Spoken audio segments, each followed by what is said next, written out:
Cet été, avec le départ de Gobert et Mitchell, je parlais d'une fin de partition en Utah. Eh bien les amis, celle qu'a commencé Will Hardy est bien sérieuse, ça joue parfaitement juste, toute la salle est debout.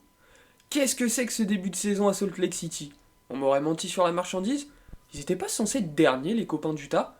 Sans déconner. Ils ont même pas besoin de Wembayama en fait.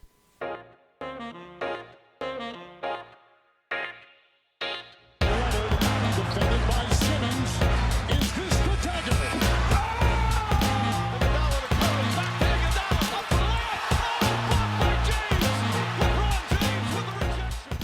Mesdames et messieurs, bonjour, bienvenue dans ce nouvel épisode du Carton. Je suis ravi de vous retrouver aujourd'hui pour parler de ce très surprenant Utah Jazz. Pour m'accompagner aujourd'hui, un jazzman reconnu de tous et un rappeur déchu qui cherche à laver son honneur. Je vous laisse choisir lequel est lequel. Florian Tixier et Teddy Perez sont avec nous. Comment ça va les gars? Ça va très bien. Pour ceux qui ont reconnu, c'est moi qui est toujours au saxophone. On le Non, toi répète. t'es le rappeur. Hein, Non, monsieur. Je vais vous jouer une symphonie ce soir, vous n'allez pas comprendre. Florian? Bah clairement, moi je joue pas de saxophone donc je lui laisse, y a pas de souci. Oh, l'équipe catastrophique, l'équipe de bras cassés, ça sonne faux dans tout le bar. Enfin bref, on va pas s'éterniser là-dessus. On va parler du Utah Jazz qui fait un début de saison, j'ai pas de mots pour qualifier ce début de saison, stratosphérique et surtout inattendu. Premier à l'Ouest, 9-3 le bilan du Jazz au moment où on se parle, au moment où on enregistre cet épisode. Ça a matière à évoluer peut-être avant que cet épisode sorte, mais le plus important c'est la dynamique sur laquelle est le Jazz qui est absolument hallucinante. Florian, qu'est-ce que tu penses tout simplement de ce début de saison du Jazz? C'est fou ce qui se passe à Utah. On est impressionné par deux choses, le bilan du Jazz et leur leader en Lauri Markkanen. Comme tu l'as dit, le bilan numéro 1 à l'Ouest, c'est quelque chose qu'on n'attendait pas. Quel énorme doigt d'honneur à toutes les théories de tanking, pour le coup, dont je fais partie. Ah ben moi je les avais mis dernier. Je suis un grand fervent supporter du tanking pour progresser. Le Utah Jazz est en train de me faire un grand doigt d'honneur. Bilan numéro 1 à l'Ouest, et c'est mérité, parce que les mecs jouent très bien, comme on va y revenir. L'élément le principal qu'il faut retenir, c'est Lauri Markkanen. 22 points, 9 rebonds, 3 passes. On l'a vu à l'Euro, avoir cette envie de créer, de poser la balle au sol. Moi, il m'avait impressionné à l'Euro. Je l'imaginais pas aussi fort, aussi vite. Et le pire, c'est que là, cette année, il tire même pas à 30% à 3 points à Utah. C'est-à-dire que le mec est en 22-9-3 en ayant possiblement une sélection All-Star Game qui lui tend les bras, mais il tire pas bien. Donc c'est assez impressionnant. On a trop vite oublié qui pouvait être Lauri Markkanen.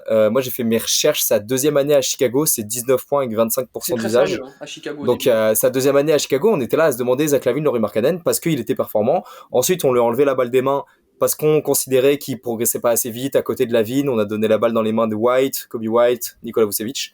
Cette année, on lui redonne la balle dans les mains, 24% d'usage, et le mec en fait des merveilles. Il commence à rentrer dans sa maturité, et bonsoir, je suis un mec sérieux, et je peux être membre d'un potentiel Big Free si on construit bien Utah. Ça me fait sourire, hein. Si vous nous regardez, vous avez vu que je souris, parce que si on m'avait dit il y a 3-4 semaines que je ferais un podcast sur le Jazz premier à l'Ouest en parlant de Lauri Markkanen comme potentiel All-Star, je vous aurais ri au nez, les gars. Teddy, oui, Florian l'a dit, Lauri Markkanen est exceptionnel sur ce début de saison, à l'image du Utah Jazz finalement. Ouais, je vais me répéter un petit peu par rapport à ce qu'a dit Flo, mais voilà, on l'avait vu à l'Euro, moi qui a adoré suivre l'Euro. C'était vraiment étonnant, et en même temps, on s'est dit bon, c'est le seul Finlandais qui sait jouer au basket, donc normal qu'il soit capable de faire ça.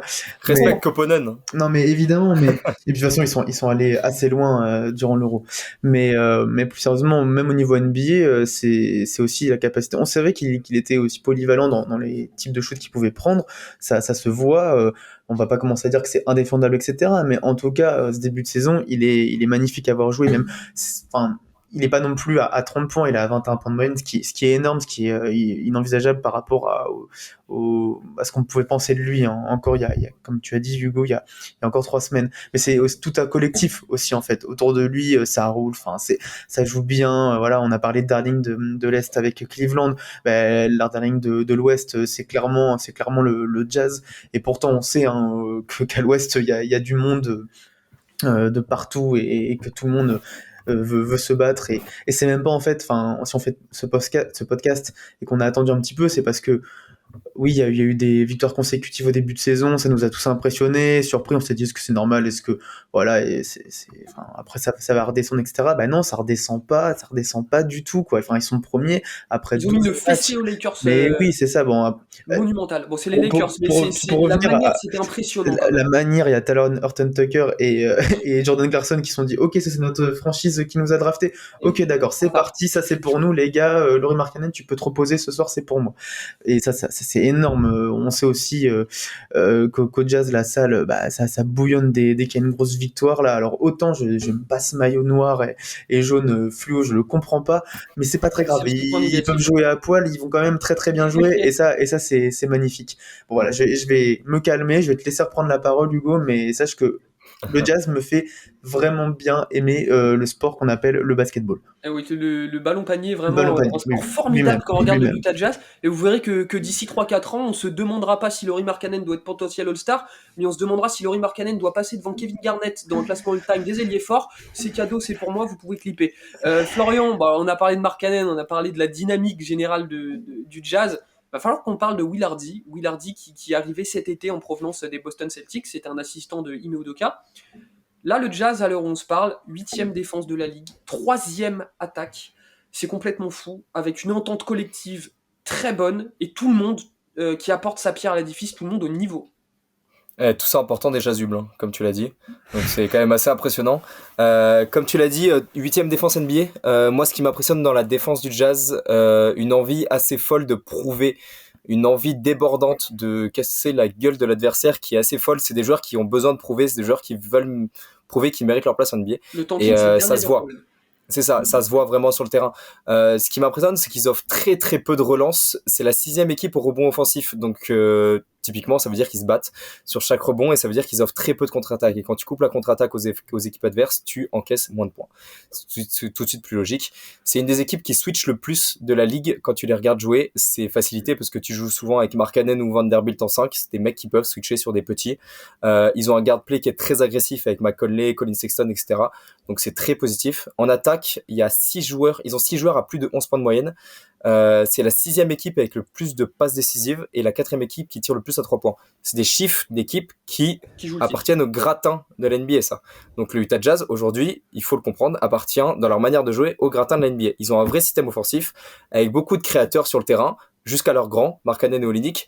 Le bon Kelly tourne à 3,3 passes de moyenne. Si on m'avait dit que Kelly Olynyk jouerait encore à NBA en 2022, déjà, j'aurais été moyen. Mais en plus, qu'il tourne à 3,3 passes, j'aurais vraiment pas cru. Attention, l'année dernière aux Rockets, attention. Hein. Ouais, mais il joue aux Rockets. Je sais que t'adores les Rockets, mais doucement avec les Rockets. Attention.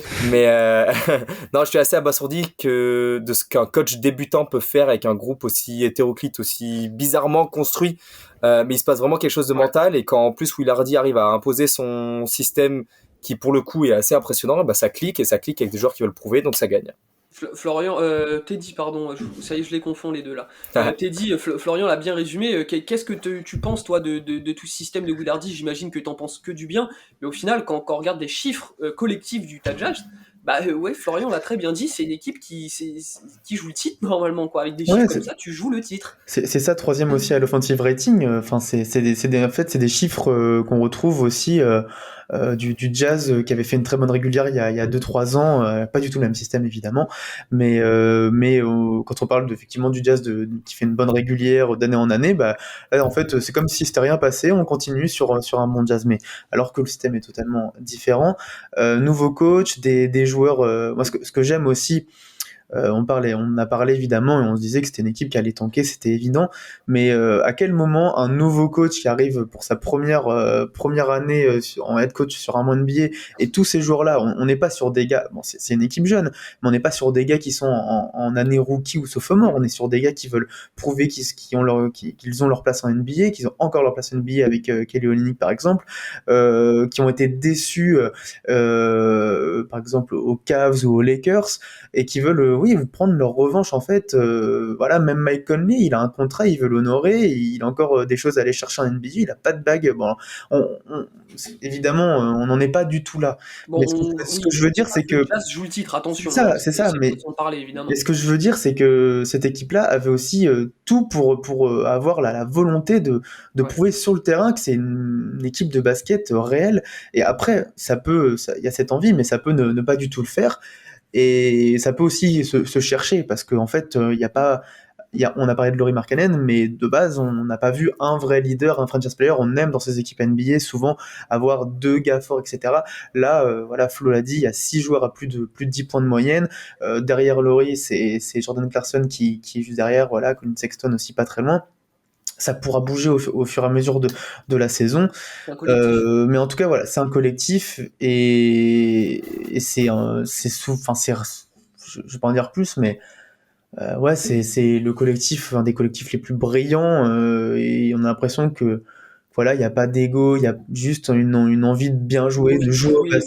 au basket, et voilà. Dit à tous les épisodes, mais une équipe de mort de faim au final. Bah ouais, il y en a plusieurs. On a parlé des Cavs, on pourra parler de Portland. Enfin voilà, c'est des équipes qui veulent Ouais. prendre leur revanche, et on oublie même qu'en fait cette équipe devait jouer le tanking, et on oublie surtout qu'en fait cette équipe, bah, elle a aussi plein de tours de draft accumulés, etc. Donc on est sur un Alors truc justement, de malade. on y vient. Florian, j'ai 2 questions pour toi pour finir cet épisode sur le Jazz. Alors déjà, est-ce que Utah peut tenir ou est-ce que c'est vraiment un gros coup de chaud de début de saison? Et enfin, la question la plus importante, j'ai envie de dire, est-ce que c'est une bonne idée de gagner autant à Utah en vue de la prochaine draft? Bah, il est là le souci. Est-ce que vraiment Eh ouais. c'est l'objectif de Danny Ainge? Eh ouais. Je pense que l'objectif de Danny Ainge quand il a appuyé sur le bouton rouge de cet été, c'était pas d'être le premier bilan de l'Ouest, très clairement. Après, c'est toujours cool pour une fanbase d'avoir un peu cette saison darling où on les attend pas et ça gagne. Malgré tout, sur le long terme, on m'enlèvera pas de la tête que cet effectif est beaucoup trop limité à terme pour Ah oui. espérer un jour jouer quelque chose de sérieux.